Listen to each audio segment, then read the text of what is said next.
Thank you, Mr. Chairman. Thank you, gentlemen, for coming, and ma'am in the back. Diddy, it's great to see you. We seem to, this is hard for me to articulate properly.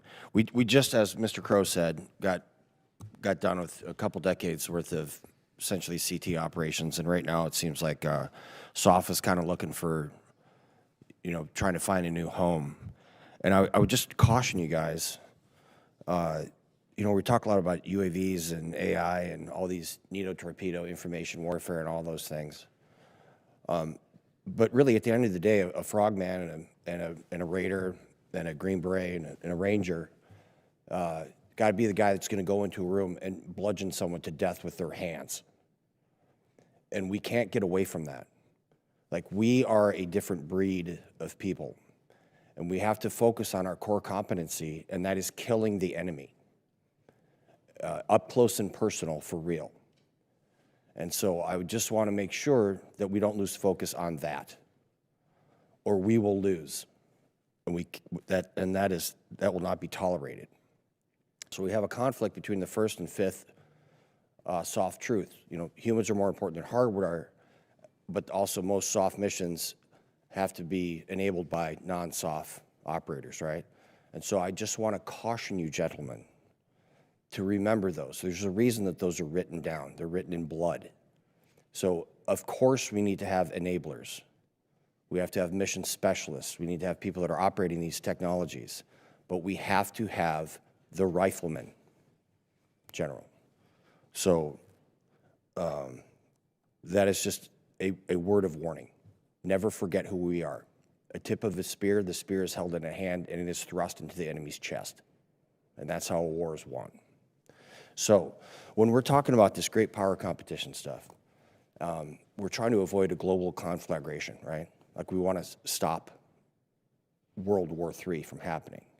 And my concern is this, is if you're not posturing yourselves to be able to act in these denied areas without direct communications, we've become so dependent on communications and asking for your appropriate permissions, right? So when we're talking about operating in a denied area where C4I is essentially gone electronically, what are you guys doing as component commanders to push down execution authorities to the lowest possible level? General? Congressman, thank you for the question. And if I could address first the part about lethality. At our very core, now and forever, we are a lethal force. We've talked about the character of war changing, but what hasn't changed is the nature of war. So even though technology is rapidly advancing and we're doing our best to keep up, the nature of war demands that we still be able to fight close in and personal. Right on. So we have not changed in that regard.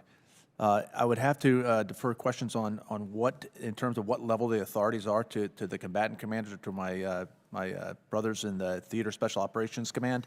But the more flexibility that we have, the more that we can provide to those combatant commanders. Very well, thank you. Admiral? Thank you, Congressman.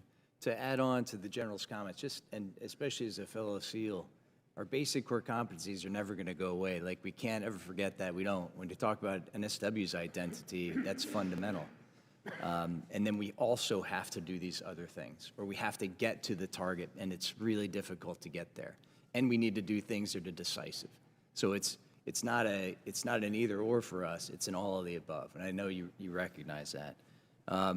As far as pushing down the authorities, what we see, especially in Indo-PACOM, is a requirement. It's going to be a different kind of fight. We're going to be fighting more dispersed. We're going to have smaller elements, and we have to fight through commander's intent, right? Purpose, method, end state. Right. We have to push that down, or we'll have commanders who are just wondering what to do.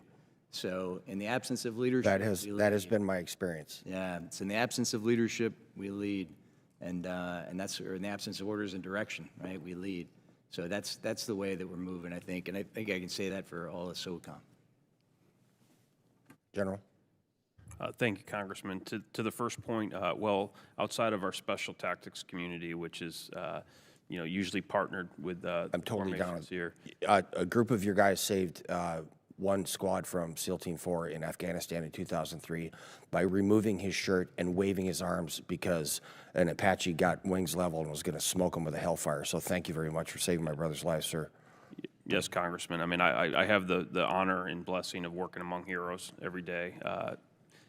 But we also have a I very- used to.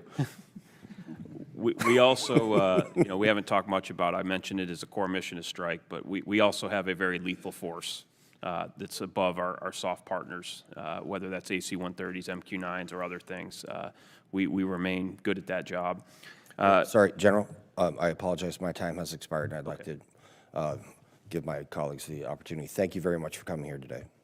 I yield back. Thank you. We'll